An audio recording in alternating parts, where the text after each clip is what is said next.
Buenos días, bienvenidos chicos, bienvenidos a la clase de español. Reciban de mi parte, ¿verdad? Un saludito, espero se encuentren muy bien, ¿verdad? Desde el lugar donde me estén escuchando. Y pues sin más preámbulos vamos a iniciar con lo que vamos a estar trabajando durante esta semana. Ustedes lo pueden observar en sus pantallas, ¿verdad? El tema que vamos a estar viendo es cómo organizar la información. Dentro de eso vamos a ver los tipos de esquemas, ¿verdad? Que ya los conocemos, solo que vamos a aumentar, ¿verdad? La dificultad para hacerlos, ¿verdad? Y las etapas de la lectura. Reconocer las etapas de la lectura, ¿verdad? En un texto, porque vamos a estar trabajando con textos un poquito, ¿verdad? Más extensos. Ese es el objetivo de la clase, ¿verdad? Durante esta semana. Vamos a estar poniéndole un poco más de dificultad, ¿verdad? Con los esquemas, ustedes ya los conocen, ya los manejan, solo que vamos a aumentar la dificultad para poder hacerlos.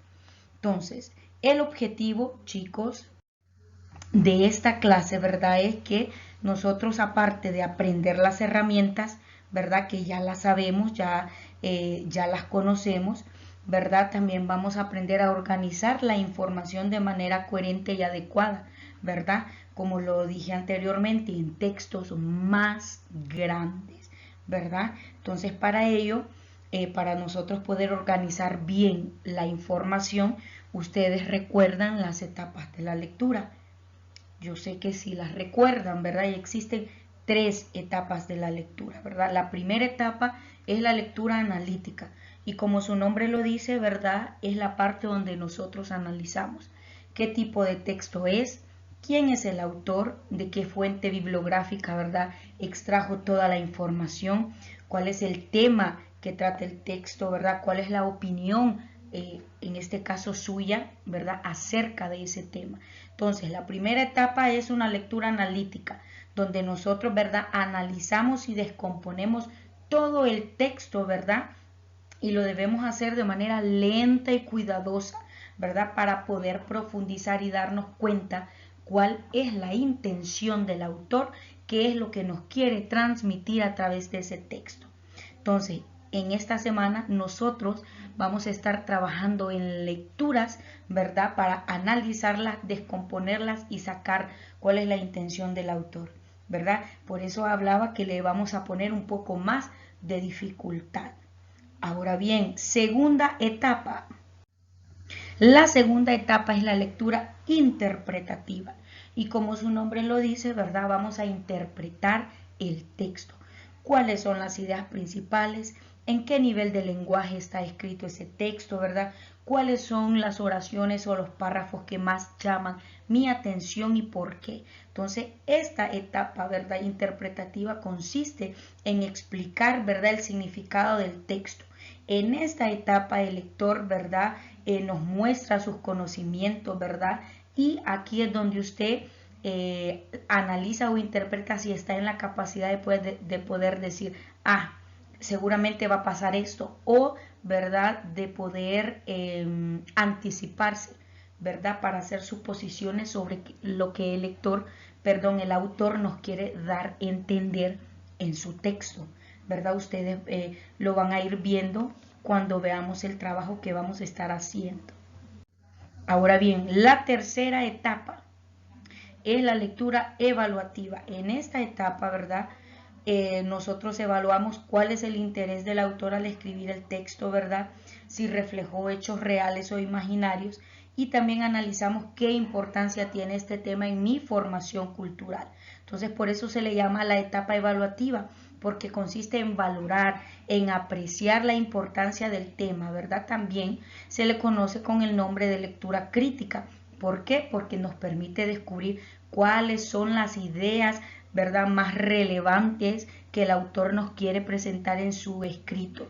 Y usted ya puede, ¿verdad?, dar una opinión acerca de si le gustó el libro, ¿verdad?, si el conocimiento que adquirió fue bueno, si está de acuerdo con la ideología que el autor presentó, con las opiniones, con lo que investigó. Entonces, en la etapa crítica, que es la última etapa, usted ya puede dar ese punto de vista, dar ese análisis sobre el texto. Entonces vamos a estar trabajando con lecturas, ¿verdad? Donde ustedes van a identificar todas estas preguntas sobre un texto. Y si ustedes lo logran hacer, entonces están listos, ¿verdad? Y pueden analizar e interpretar todo lo que se presente. Ahora bien, vayámonos entonces a los tipos de esquema. Los tipos de esquema, ¿verdad? Es algo que ustedes ya conocen, ya manejan. El cuadro sinóptico, ya sabemos que se hace por medio de llaves, ¿verdad? El mapa conceptual, que representa las ideas o los conceptos, ¿verdad? Y va de manera jerárquica, de arriba hacia abajo. Está el cuadro comparativo, ¿verdad? Que nos permite, como su nombre lo dice, comparar ya sea semejanzas, similitudes, diferencias, y el que vamos a implementar, ¿verdad? Es el mapa mental. Ese lo vamos a ir, ¿verdad? Fomentando mucho porque es mucho más fácil estudiarlo. Como ya conocemos los esquemas, ¿verdad? Ya sabemos que son representaciones gráficas donde usted resume las ideas principales, ideas secundarias y otros detalles de los textos. Como ya los conocemos, entonces nuestro objetivo, chicos, es aumentar su dificultad con la información, ¿verdad? Entonces, para saber si usted ya está en la capacidad de manejar información más grande y poderla distribuir. Ese es el objetivo, aprenderla a distribuir de manera coherente, ¿verdad? Adecuada y sensata. Entonces, recordemos un cuadro sinóptico. Si usted se fija, este cuadro sinóptico está mucho más grande de los que hacíamos anteriormente. Entonces, va a ir aumentando porque recuerde que depende de la información que tengamos. Si usted se fija, ¿verdad? El cuadro sinóptico se utiliza por medio de llaves. Colocamos el tema en medio, abrimos la llave, en la llave colocamos las ideas principales y las otras llavecitas, ¿verdad? Que son para las ideas secundarias. Si usted se fija, en esta parte de aquí sigue saliendo información, siguen saliendo más detalles. Entonces, eso es lo que vamos, ¿verdad?, a manejar durante esta semana. Hacer cuadros sinópticos más grandes. ¿Por qué? Porque recuerde que todos los esquemas dependen, ¿verdad?, si son grandes, pequeños, de la información que se proporcione. Entonces, vamos a estar trabajando en eso durante esta semana, ¿verdad?, con un poquito más de complejidad. Recordemos el mapa conceptual que va en orden jerárquico de arriba hacia abajo, y si usted se fija, tiene muchas más ideas principales, hay más ideas secundarias, hay más detalles. Este mapa conceptual está formado de 3 niveles. Entonces nosotros vamos a hacer mapas conceptuales de 3 y 4 niveles, hasta 5 niveles, ¿verdad? Va a depender, chicos, de la información que yo le proporcione, como usted va a distribuir la información adecuadamente.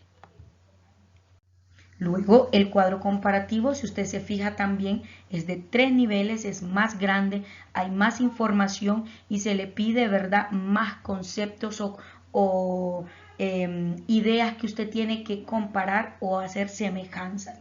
Entonces, los esquemas ya los conocemos, ya sabemos, ¿verdad?, que son importantes. Porque tanto el cuadro sinóptico, el mapa conceptual, el cuadro comparativo y este tiempo vamos a usar el mapa mental, vamos a trabajar en él también, lo vamos a implementar, ¿verdad? Porque vamos a aprender a ordenar la información de manera coherente y ordenada. Es muy fácil, ¿verdad?, colocar partes de información o pequeños párrafos, pero es mucho más difícil cuando usted tiene un texto de 10 páginas y de esas 10 páginas usted tiene que sacar un mapa conceptual.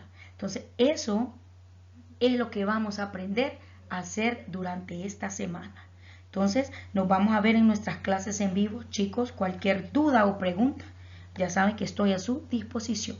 Así que nos veremos la próxima clase.